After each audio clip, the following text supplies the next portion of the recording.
আজকে শুক্রবার, তো আজকে আমার বর কাজে যায়নি, আজকে ছুটি নিয়েছে। আজকে আমরা দুজন মিলে রান্না করব। কি কি রান্না করব ওটাই তোমাদের সাথে শেয়ার করবো। চলো ভিডিওটি স্টার্ট করা যাক। তো আমরা গিয়ে বাজার করে নিয়ে আসলাম।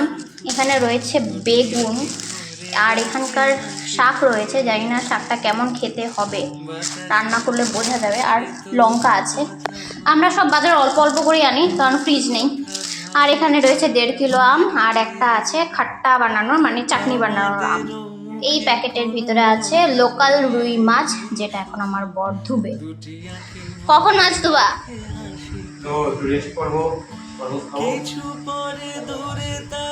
আমিও এখন ড্রেসটা চেঞ্জ করি, ঘেমে একদম পুরো ভিজে গেছি।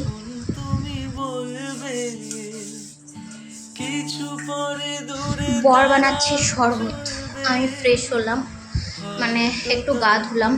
এখানে তো কতবার স্নান করবো না, ঠিক একটু রেস্ট নিই, তারপরে রান্না বান্নার পর্ব স্টার্ট হবে।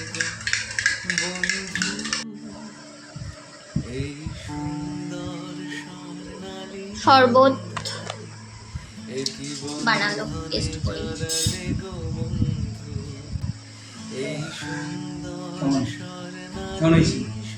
ভালো, কিন্তু এত বিচি।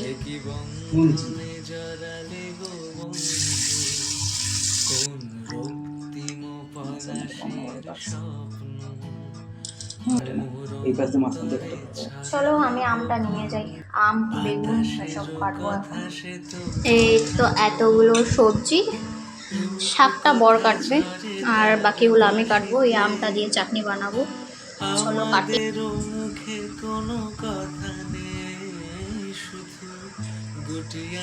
এই আমটা, হ্যাঁ এই আমটা আমরা এনেছিলাম চাটনি করার জন্য। পুরোটা কাটছি, কিন্তু মানে খাট্টা মিঠা বলে না, কাঁচা মিঠা, এত টেস্টি খেতে আমটা। মানে কাঁচা মিঠা আমি কোচবিহারেও খেয়েছি, কিন্তু এই আমটা মানে ফ্লেভারটাই একটু আলাদা টাইপের। হ্যাঁ, এখানকার আমগুলোর মধ্যে একটা আলাদাই ফ্লেভার, মানে গন্ধতেই মানে পেট ভরে যায়। আমাদের ওখানে কোচবিহারের আমে এরকম গন্ধ নেই। একটু সময় খেয়েই যাচ্ছে।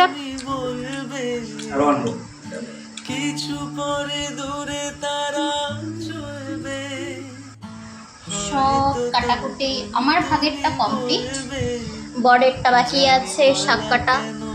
চলো রান্নাটা স্টার্ট করে দিই। এখন আমি মাছগুলোকে ভাজবো। এখানে নুন হলুদ দিয়ে মাছগুলোকে মেখে রেখেছি, আর এই সাইডে মাছ ভাজা হচ্ছে অলরেডি। এদিকে ঝোলের সব সরঞ্জাম রয়েছে।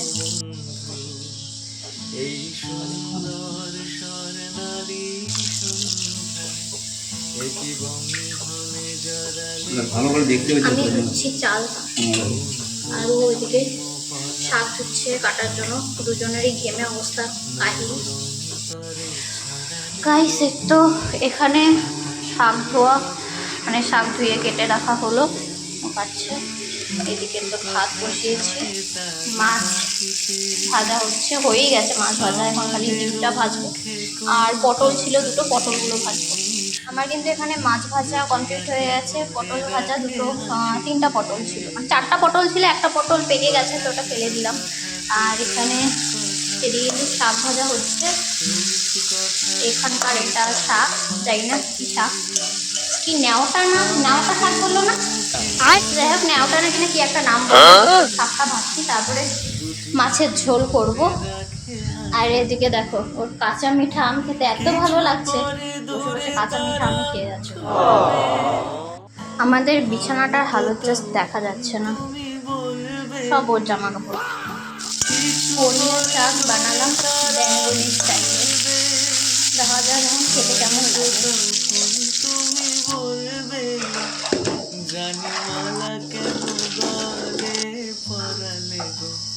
মোটামুটি মানে প্রায় রান্না শেষই, খালি এখন ঝোলে মাছগুলো দিলে পরেই হয়ে যাবে।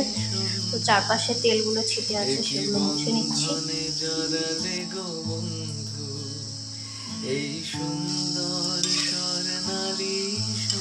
বাকি সব পিস ঝোলে দিয়ে 4 পিস রেখে দিলাম, এগুলো কালকে রান্নার জন্য। আর আমাদের যে একটু ফ্রিজ নেই, তাই এরকম করে জলের মধ্যে এভাবে আমি মাছগুলোকে দিয়ে রাখি, ওপর দিয়ে ঢাকা চাপা দিয়ে, তাহলে ভালো থাকে। এটার উপর দিয়ে এভাবে আমি ঢাকাটা দিয়ে রাখবো, তাহলে ফ্রেশ থাকবে একদম। সো আমাদের কিন্তু সব রান্না কমপ্লিট। আর এটা কিন্তু আলু বেগুন দিয়ে একদম পাতলা ঝোল করেছি, কালো জিরা ফোড়ন দিয়ে। একটু শাক ভাজা, পটল ভাজা, ভাত, মাছের ঝোল, সব কমপ্লিট। সো টেবিলটা নোংরা হয়ে আছে, এটাকে এখন একটু ক্লিন করবো। অ্যাকচুয়ালি আমি না এসব জিনিস নোংরা দেখা একদম পছন্দ করি না, তাই আমি পরিষ্কার করে রাখি যতটা পারি। সো এই তো আমাদের ছোট্ট একটা রান্নাঘর ক্লিন করে নিলাম।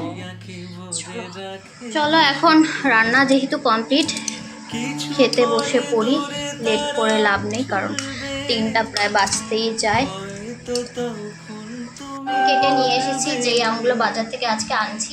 আর এখানকার আম একদম বেস্ট, উড়িষ্যার মতন আম কোথাও হয় না, মালদাতেও না। হয়তো তখন তুমি বলবে জানি মালা কেন গলে পরালে গো বন্ধু,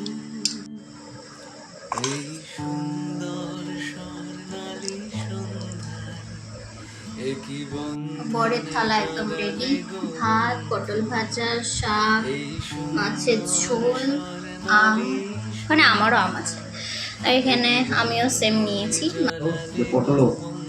হ্যাঁ, শাক ভাত তো খায়া বলো।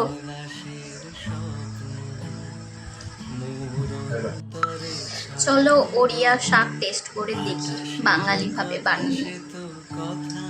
বানিয়েছি, খারাপ হয় না তো, ভালোই তো হয়েছে, কলমি শাকের মতো। এখন আমরা খাই। আজকে আমাদের একসাথে রান্না বান্না ভিডিও তোমাদের কেমন লাগলো অবশ্যই কমেন্টস করে জানিও।